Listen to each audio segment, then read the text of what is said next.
En marzo del año 2020, mientras el mundo entraba en confinamiento y los mercados se desplomaban, ocurrió algo sin precedentes. La Reserva Federal anunció que comenzaría a comprar bonos corporativos por primera vez en la historia. No bonos del Estado, sino bonos de empresas. La Fed intervenía directamente para sostener a compañías privadas. Pero aquí está lo que casi nadie notó. La Fed no compró esos bonos por sí misma. Contrató a una empresa para que lo hiciera por ella. Una sola empresa. Una que decidiría qué corporaciones serían rescatadas y cuáles no. Una compañía que determinaría ganadores y perdedores en la mayor intervención de mercado en la historia de Estados Unidos. Esa empresa era BlackRock CK. Y la tarifa que cobró a la Fed, 0 euros. Lo hicieron gratis. Cuando el gestor de activos más poderoso del mundo ofrece trabajar sin cobrar, deberías asustarte, porque lo que obtienen a cambio vale mucho más que dinero. BlackRock acá administra 10,5 billones de dólares en activos. Eso es más grande que el Producto Interior Bruto de todos los países del planeta, excepto Estados Unidos y China. Poseen participaciones en casi todas las grandes empresas con las que interactúas a diario. Son los accionistas mayoritarios de Apple, Microsoft, Amazon, Google, JP Morgan, Bank of America, Exxon, Chevron. La lista continúa con miles de compañías. Pero el tamaño no es lo que hace que BlackRock sea peligroso. Lo que realmente los hace peligrosos es algo que la mayoría nunca ha oído nombrar. Un sistema llamado Aladdin. Aladdin no es solo un software. Es el sistema de gestión de riesgos que controla 21,6 billones de dólares en activos, el doble de lo que BlackRock gestiona oficialmente. Lo usan los bancos más grandes del mundo, aseguradoras, fondos de pensiones y gobiernos para tomar decisiones de inversión. Un sistema que controla más de 21 billones y que puede ver casi cada operación importante antes de que ocurra. Si piensas que eso suena a una concentración peligrosa de poder, tienes razón. Pero la cosa empeora, porque BlackRock no solo gestiona dinero. Están reescribiendo las reglas del capitalismo, desplazando la riqueza de la propiedad individual al control institucional. Y lo están haciendo de forma tan paulatina que la mayoría ni siquiera se da cuenta de que esto está pasando. Déjame mostrarte cómo lo lograron, por qué importa y qué significa para tu futuro. BlackRock fue fundada en 1988 por Larry Fink y 7 socios. Pero esto no es la historia de una startup que tuvo suerte. Es la historia de un hombre que entendió algo fundamental. El dinero de verdad no se hace poseyendo activos. Se hace gestionando los activos de otros y controlando la infraestructura que determina su valor. Larry Fink comenzó su carrera en First Boston en los años 70 y 80. Se convirtió en uno de los pioneros en los valores respaldados por hipotecas, los mismos instrumentos financieros que posteriormente causarían la crisis del 2008. En 1986, su mesa de valores respaldados por hipotecas le hizo perder 100 millones de dólares por movimientos en las tasas de interés que no anticipó. Lo expulsaron. Pero ese fracaso le enseñó algo crucial. Quien controla la gestión de riesgos, controla todo. Así, cuando fundó BlackRock CK en 1988, no construyó solo otra firma de gestión de activos. Creó una empresa tecnológica que, por casualidad, también gestionaba dinero. El producto principal no era asesoramiento de inversión, era un sistema de gestión de riesgos capaz de predecir cómo rendirían las carteras en distintos escenarios. Ese sistema se llamaba Aladdin, red de inversión en activos, pasivos y derivados. En los primeros años, BlackRock vendía análisis de riesgos de Aladdin a otras instituciones financieras. Los bancos y gestores de activos pagaban a BlackRock para analizar sus carteras y saber qué nivel de riesgo estaban asumiendo. Piensa en lo que esto significa. BlackRock podía ver dentro de las carteras de sus competidores. Sabían qué poseían otras instituciones, qué compraban, qué vendían. Es como jugar al póker cuando puedes ver las cartas de todos los demás. Para 1999, BlackRock gestionaba 165 mil millones de dólares en activos, una cifra respetable, pero no dominante. Luego llegaron una serie de adquisiciones que cambiaron las reglas del juego. En 2006, BlackRock se fusionó con Merrill Lynch Investment Managers, sumando de inmediato $1 billón en activos. En 2009, Justo después de la crisis financiera, adquirieron Barclays Global Investors por 13,5 mil millones, añadiendo otros 1.500 mil millones de dólares en activos y logrando un control crucial sobre iShares, la plataforma de ETFs más grande del mundo. Estas no fueron simples compras, sino una toma de control de la infraestructura financiera. Los ETFs, fondos cotizados, son ahora la forma en que la mayoría invierte. En lugar de comprar acciones individuales, uno compra un ETF que posee cientos de ellas. La firma de ETFs BlackRock CK, a través de iShares, obtiene el derecho a votar las acciones en nombre de los inversores, que muchas veces ni siquiera saben que han cedido su poder de voto. Para 2010, BlackRock gestionaba aproximadamente 3,5 billones de dólares.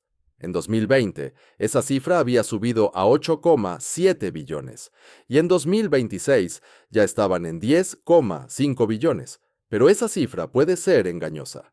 Gracias a Aladdin, la influencia de BlackRock va mucho más allá de los activos que oficialmente gestionan.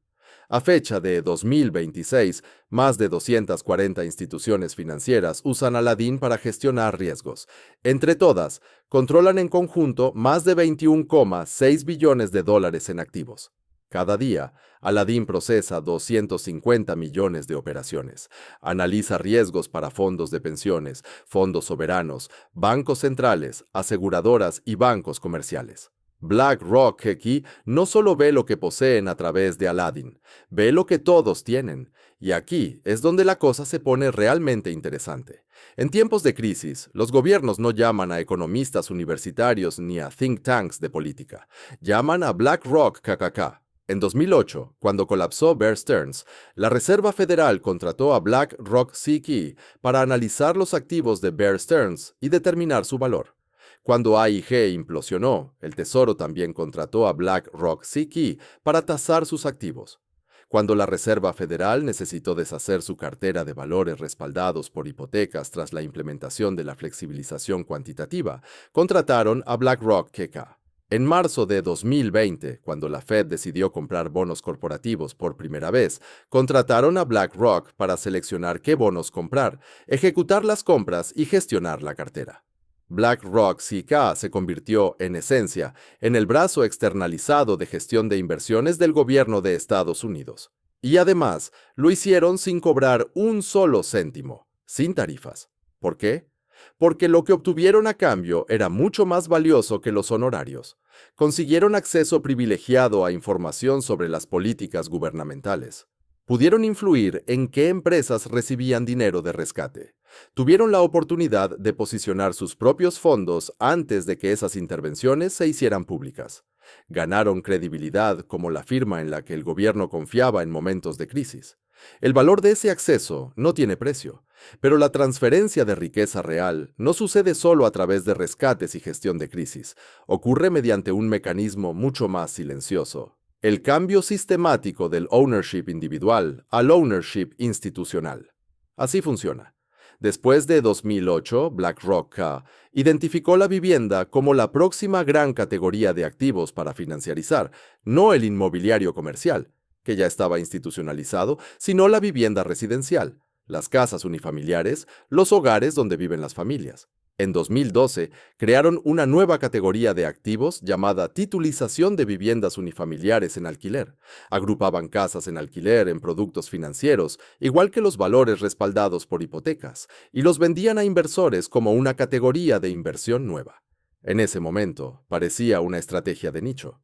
Algunos inversores compraban casas embargadas, las alquilaban y obtenían beneficios. Perfecto.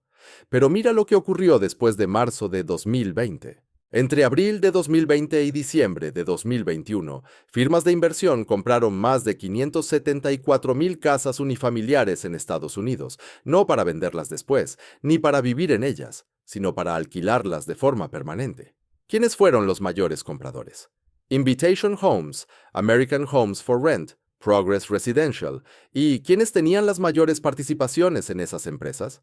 BlackRock Kappa, Vanguard y State Street.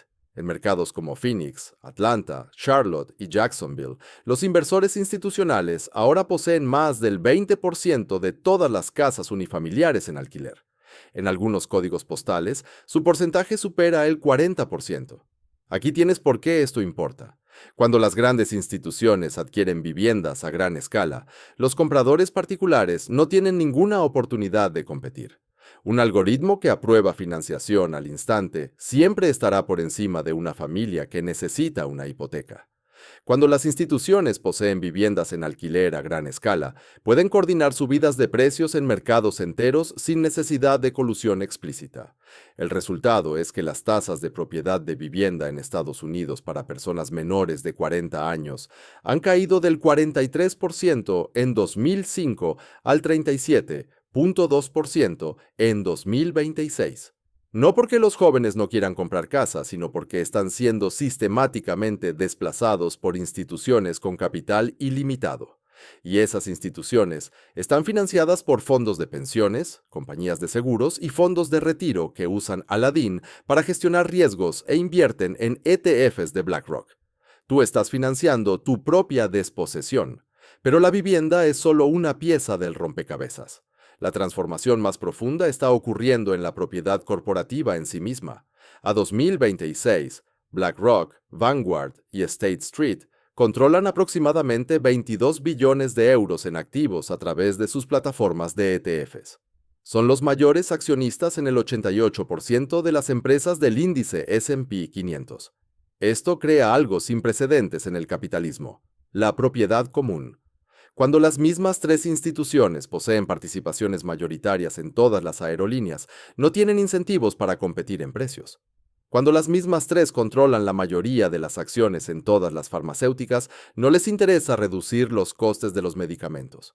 Cuando poseen participaciones importantes en todas las empresas de medios de comunicación, no tienen incentivo para promover puntos de vista diversos. Su objetivo es maximizar los beneficios en todos sus holdings, lo que implica fomentar la coordinación en lugar de la competencia. Investigaciones académicas lo han confirmado. Estudios de Harvard, MIT y la Universidad de Michigan han demostrado que las industrias con alta propiedad común tienen precios más altos, innovación menor y salarios más bajos que las que tienen una propiedad dispersa. La industria aérea es el ejemplo más claro. Entre 2010 y 2018, el precio de los billetes aumentó un 23%, mientras que la calidad del servicio bajaba. En ese mismo periodo, la propiedad común por parte de BlackRock, Vanguard y State Street creció del 18 al 35% del sector. ¿Coincidencia o maximización racional del beneficio por tener el control de todos los competidores? Pero el mecanismo que BlackRock está usando para transformar el capitalismo va mucho más allá de la propiedad. Se llama ESG, Inversión en Criterios Ambientales, Sociales y de Gobernanza. En apariencia, ESG suena bien. Las empresas deberían considerar el impacto ambiental, la responsabilidad social y una buena gestión. ¿Quién podría estar en contra? Pero hay que fijarse en cómo se implementa. BlackRock controla los mayores fondos ESG del mundo. Presionan a las compañías para que adopten políticas ESG amenazando con votar en contra de la dirección si no cumplen. Y dado que BlackRock ostenta los derechos de voto de millones de inversores pasivos a través de ETFs, la dirección de esas empresas tiene que hacerles caso. Pero aquí está la pregunta clave. ¿Quién decide qué significa ESG? ¿Quién determina qué comportamientos son buenos y cuáles son malos? Lo hace BlackRock junto con unos pocos grandes inversores institucionales. No es democrático. SAE no está legislado, no pasa por votación. Un puñado de gestores de activos están creando una política global sin ninguna responsabilidad pública. Larry Fink escribe una carta anual a los directores generales que se trata como una especie de decreto papal. En su carta de 2021 afirmó: el riesgo climático es riesgo de inversión. En 2022 dijo que había que reimaginar el capitalismo. En 2024, las empresas deben servir a todos los stakeholders, no solo a los accionistas. Fíjate en lo que ha ocurrido.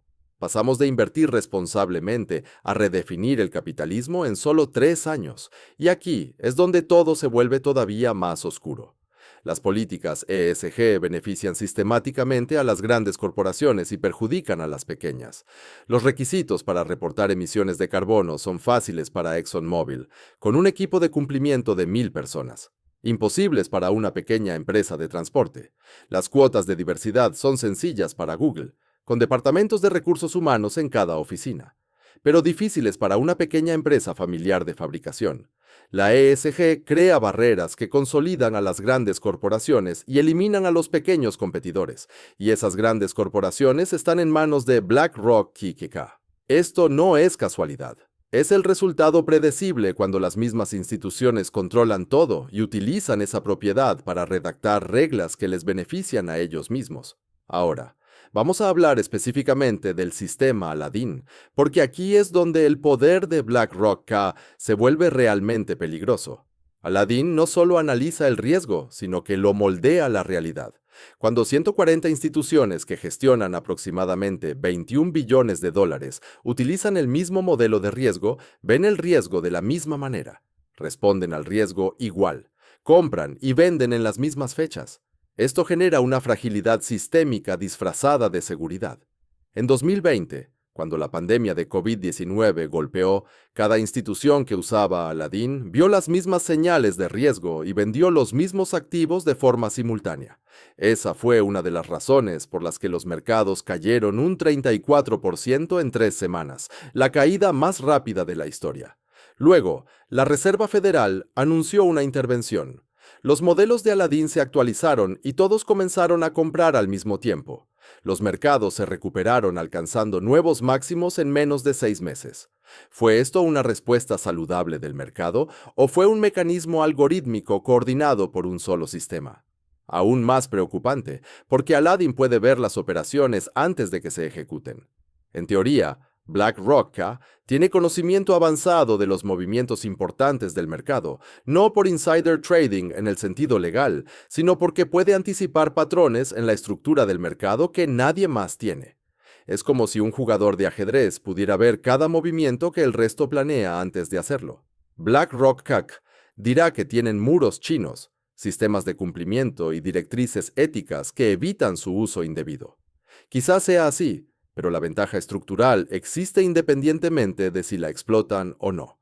La historia nos enseña que cuando esas ventajas sistémicas existen, tarde o temprano terminan siendo aprovechadas. Ahora, observemos la relación de BlackRock con el gobierno, porque aquí es donde el poder privado se vuelve indistinguible del poder estatal. Larry Fink tiene un acceso sin precedentes a los responsables políticos. Los ejecutivos de BlackRock rotan regularmente en puestos del gobierno. Los antiguos empleados de la empresa ocupan cargos en el Tesoro, en la Reserva Federal, en el Consejo de Asesores Económicos y en el Consejo Económico Nacional. En 2021, Brian Deese, exdirector global de inversiones sostenibles de BlackRock fue nombrado director del Consejo Económico Nacional bajo la administración de Joe Biden. En 2022, Adama Walali Atmo, exasesora principal de Larry Fink, se convirtió en secretaria adjunta del Tesoro. Esto no es algo inusual en el mundo financiero. Goldman Sachs lleva décadas haciendo lo mismo, pero la puerta giratoria de BlackRock es diferente, porque BlackRock no es solo un banco más, es la infraestructura que subyace a todos los bancos. Cuando los funcionarios públicos provienen de BlackRock, están sirviendo al interés público o al interés de BlackRock. Y cuando esos intereses se alinean, que a menudo sucede porque BlackRock controla prácticamente todo, ¿cómo distinguir qué es qué? Pensemos en lo que ocurrió en marzo de 2020. La Reserva Federal contrató a BlackRock para comprar bonos corporativos. ¿Qué bonos compró BlackRock?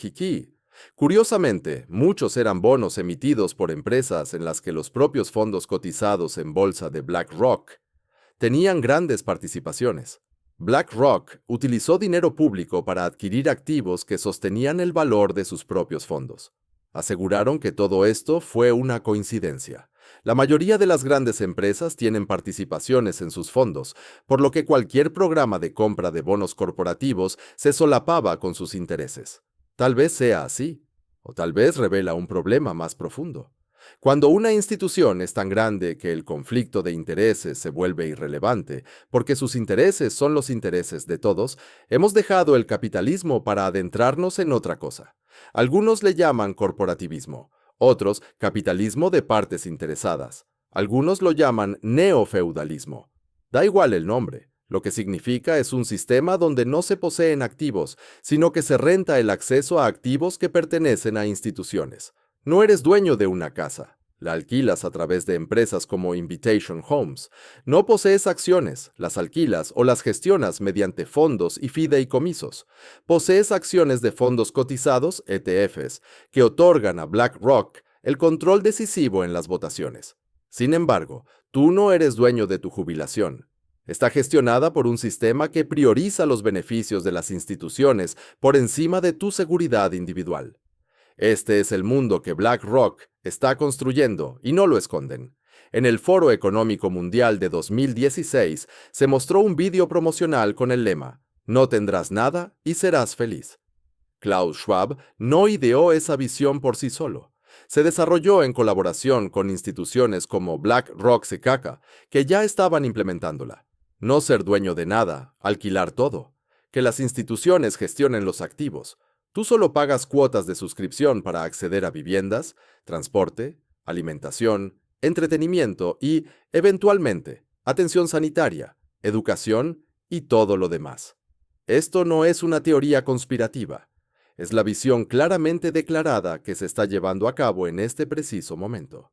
Ahora, conectemos esto con patrones históricos, porque esa misma transformación ha ocurrido antes. En la Europa feudal, los campesinos no poseían la tierra. Trabajaban en tierras que pertenecían a los señores feudales. Pagaban rentas, diezmos e impuestos por el derecho a usar recursos que nunca podían poseer verdaderamente. La movilidad social era imposible, porque no podías acumular capital. Solo tenías acceso al capital controlado por la aristocracia. La transición del feudalismo al capitalismo sucedió cuando la propiedad de la tierra empezó a ser accesible a personas que no eran aristócratas. Los movimientos de cercamiento, polémicos, pero al menos que crearon la posibilidad de propiedad para los campesinos, marcaron ese cambio.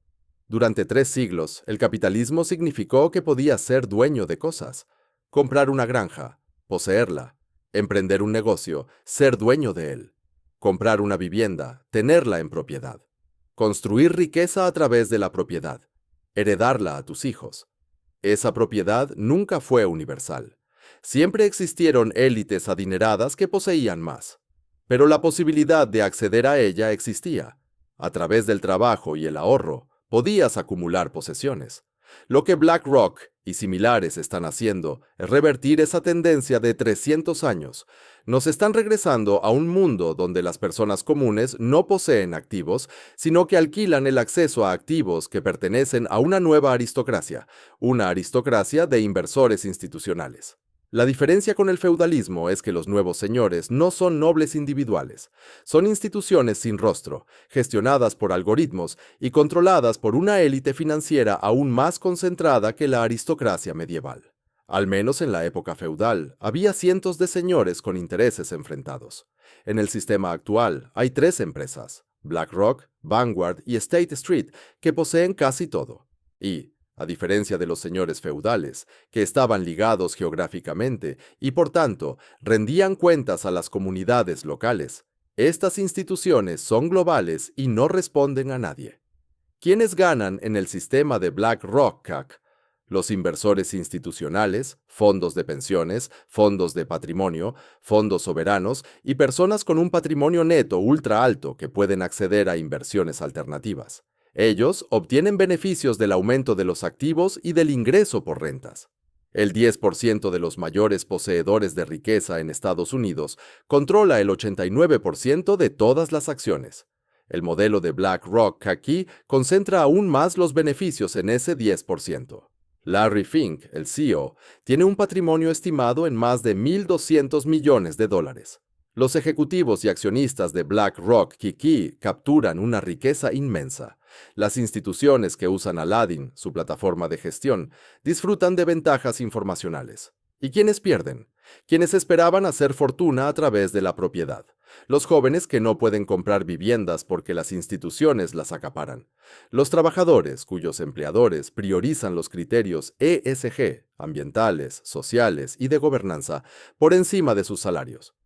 Los pequeños empresarios que no pueden competir con las corporaciones que tienen acceso a capital ilimitado gracias a los gestores de activos, quienes creían que el capitalismo significaba trabajar duro, ahorrar, adquirir bienes y construir riqueza intergeneracional. Ese modelo está desapareciendo. BlackRock lo está destruyendo. Y lo están haciendo con tu dinero, con tu plan de pensiones, tu fondo de jubilación, tu cuenta de ahorro para la vejez. Todo se usa para sostener el sistema que impide que tus hijos alguna vez puedan poseer algo. Y ahora, lo que más debe aterrorizarnos, BlackRock no ha terminado. Su siguiente objetivo es la infraestructura. En 2021, BlackRock lanzó un fondo de infraestructura por $12.500 millones. Ahora están pujando por sistemas de agua, autopistas de peaje, redes eléctricas, puertos y redes de telecomunicaciones.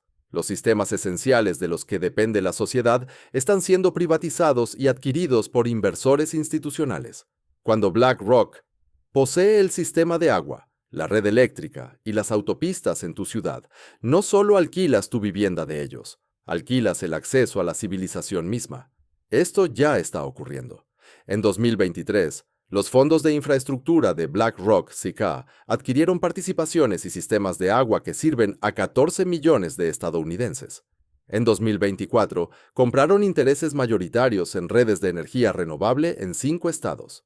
En 2025, se asociaron con el Departamento de Transportes para adquirir y gestionar sistemas de autopistas de peaje. La infraestructura pública construida con dinero de los contribuyentes durante décadas se está vendiendo a inversores privados que cobrarán tarifas para siempre. El gobierno llama a esto desbloquear valor y mejorar la eficiencia. Lo que en realidad significa es convertir bienes públicos en flujos de ganancia privada. Y aquí está el mecanismo que hace que esto sea inevitable. Los gobiernos están en quiebra. La deuda federal asciende a $35 billones. Los gobiernos estatales y locales tienen 1.4 billones en obligaciones de pensiones sin financiar. Necesitan dinero ahora. BlackRock aparece con ofertas en efectivo. Véndenos el sistema de agua. Nosotros lo gestionaremos. Tú recibes dinero hoy. Nosotros obtenemos ingresos para siempre. Los gobiernos desesperados aceptan el trato y los ciudadanos terminan pagando a inversores institucionales por el acceso a recursos que solían ser bienes públicos. Este es el juego final. Propiedad institucional total de todo lo esencial. Vivienda, infraestructura, energía, producción de alimentos, agua, transporte. No tendrás nada. BlackRock será dueño de todo, y tú pagarás por el acceso al precio que maximice su rentabilidad. Entonces, ¿qué puedes hacer al respecto? Primero, entender qué está ocurriendo. La mayoría de la gente no sabe que BlackRock existe, y menos aún qué están haciendo. La conciencia es el primer paso. Segundo, revisa dónde está invertido tu dinero de jubilación. Si está en fondos cotizados, especialmente en iShares, estás financiando la agenda de BlackRock CK. No puedes evitar completamente que tengan algo de control, porque poseen pedazos de todo, pero sí puedes reducir cuánto les entregas sin querer. Tercero, prioriza la propiedad sobre la comodidad. Compra una vivienda si puedes, aunque parezca más fácil alquilar. Invierte en acciones si las entiendes, aunque los fondos indexados sean más sencillos. Posee activos reales. Tierra, maquinaria, negocios, cosas que no puedan convertir en dinero de forma fácil. Cuarto, apoya políticas que rompan la concentración institucional, que refuercen leyes antimonopolio contra la propiedad compartida, restricciones a inversores institucionales en viviendas y requisitos de transparencia en sistemas como Aladdin y similares. Pero aquí está la verdad dura. La acción individual no basta. La ventaja de BlackRock es estructural. Ellos han construido la infraestructura de las finanzas modernas. Desmantelarla requiere voluntad política, valentía regulatoria y una demanda pública de cambio. Y en este momento, la mayoría ni siquiera sabe que hay un problema. Eso está hecho a propósito. BlackRock no quiere llamar la atención. Prefiere acumular control en silencio, mientras todos se concentran en otros temas. La transformación del capitalismo en un sistema de propiedad en alquiler, en una especie de feudalismo del arrendamiento, está ocurriendo en silencio, de forma paulatina, asset por asset. Cuando la mayoría se dé cuenta, ya será demasiado tarde. Te despertarás un día y te darás cuenta de que no posees nada de valor. Tu casa está alquilada. Tu jubilación la gestionan instituciones. Tu trabajo responde a intereses corporativos influenciados por mandatos de ESG. Tus decisiones están limitadas por infraestructura en manos de gestores de activos, y no tendrás a quién culpar porque nunca lo viste venir. Roma no colapsó en un día. Gran Bretaña no perdió su imperio en un año, y el capitalismo no morirá en una revolución dramática. Morirá en silencio, reemplazado por algo que parece capitalismo, pero que en realidad funciona como feudalismo, donde los bienes están en manos de instituciones controladas por algoritmos y gestionadas en beneficio de una élite concentrada.